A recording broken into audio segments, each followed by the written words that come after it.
नमस्कार श्रोते हो, रेडिओ जयंतच्या आनंदी कट्ट्यावर मी अनुराधा आपणा सर्वांचं मनपूर्वक स्वागत करते. श्रोते हो, आपल्या आयुष्यामध्ये समाधान असणं हे फार गरजेचं आहे. कारण जिथे समाधान असतं तिथे शांतीसुद्धा असते, आणि जिथे समाधान आणि शांती असते तिथे आनंद हा असतोच. याच विषयी आहे आजचा आनंदी कट्टा. एका गावात ना एक साधू राहत होते. पर्णकुटी होती त्यांची, आणि आता त्यांना स्वतःचा आश्रम बांधायचा होता. मग आश्रम बांधायचा म्हणून त्यासाठी पैसे हवेच. मग मोठमोठ्या लोकांकडनं पैसे घेऊन, देणग्या घेऊन त्यांना तो आश्रम बांधायचा होता.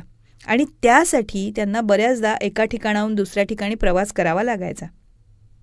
असंच एकदा प्रवास करत असताना त्यांना एक साधी पण फार विद्वान मुलगी भेटली. तिनं त्यांचं मोठ्या आनंदाने स्वागत केलं आणि काही वेळ झोपडीत राहून विश्रांती घेण्याची विनंती केली. तिच्या वागण्यावर साधू महाराज प्रसन्न झाले आणि त्यांनी तिची ही विनंती मान्य केली. मग तिने साधू महाराजांना स्वतःच्या हाताने स्वादिष्ट भोजन दिलं आणि त्यांच्या विश्रांतीसाठी खाटेवर एक चादर घातली आणि ती स्वतः जमिनीवर गोंडपाट पसरून झोपली. तिला लगेचच झोप लागली. ती शांतपणे झोपली असल्याचं तिच्या चेहऱ्यावरच्या भावावरून अगदी स्पष्ट दिसत होतं. पण आता दुसरीकडे खाटेवर साधू महाराज झोपू शकत नव्हते. कारण साधू महाराजांना एका राजानं दान म्हणून एक जाड अशी मऊ गादी दिलेली होती आणि त्यांना त्या गादीवर झोपायची सवय होती. त्यामुळे ते खाटेवर शांतपणे झोपू शकले नाही. पण असं असताना सुद्धा साधू महाराज त्या जमिनीवर शांत झोपलेल्या मुलीबद्दल विचार करत होते. इतक्या कडक जमिनीवर ही इतकी शांतपणे कशी झोपू शकते? मग दुसऱ्या दिवशी पहाटेच साधू महाराजांनी त्या मुलीला विचारलं, बाळा, तू या कडक जमिनीवर सुद्धा एवढ्या शांतपणे कशी निजलीस? तेव्हा त्या मुलीनं उत्तर दिलं, गुरुदेव, माझ्यासाठी ही माझी झोपडी आहे ना, ही एका राजमहालासारखी आहे. यात माझ्या कष्टांचा सुगंध आहे. मला एकदा जरी अन्न मिळालं ना दिवसातून, तरीसुद्धा मी स्वतःला भाग्यवान समजते.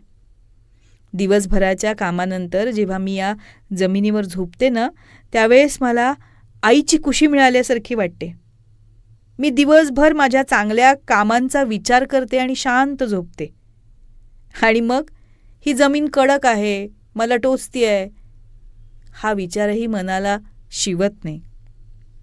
हे सगळं ऐकल्यावर साधू महाराज तिथून तडक निघायला लागले. तेव्हा त्या मुलीनं विचारलं, गुरुदेव, आश्रमासाठी पैसे जमा करण्यासाठी मीही तुमच्या कामात तुम्हाला मदत करू शकते का? मी तुमच्याबरोबर येऊ शकते?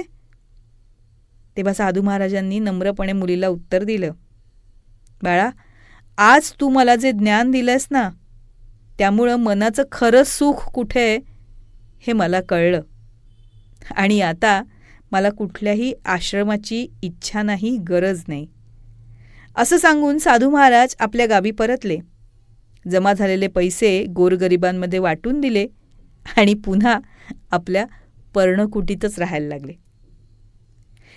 श्रोते हो, ज्याच्या मनात समाधान नाही आहे, संयम नाही आहे, ती व्यक्ती कितीही संपत्ती असू दे, सुखी राहूच शकत नाही. मोठे मोठे वाडे, बंगल्यामध्ये मखमली गाद्या असतील तरीसुद्धा त्यावर ती शांत झोपू शकत नाही. कारण त्याला नेहमीच अधिक मिळवण्याचा मोह असतो. पण याउलट जे आपल्याजवळ आहे, त्यात समाधान मानणारा जो आहे, ज्याला जास्त मिळवण्याची इच्छा नाही, हाव नाही, तो कमी साधनांमध्ये सुद्धा आनंदानं जगू शकतो. कारण त्याच्याकडे समाधान ही सगळ्यात मोठी संपत्ती असते. हो ना? तेव्हा श्रोते हो, हा होता आनंदी कट्ट्यावरचा आजचा सुंदर विचार. तुम्हाला तो कसा वाटला याविषयीची तुमची कमेंट बॉक्समध्ये नक्की लिहा. आणि त्याचबरोबर रेडिओ जयंतचे दर्जेदार कार्यक्रम ऐकण्यासाठी रेडिओ जयंत लाईक करा, शेअर करा आणि सबस्क्राईब करा.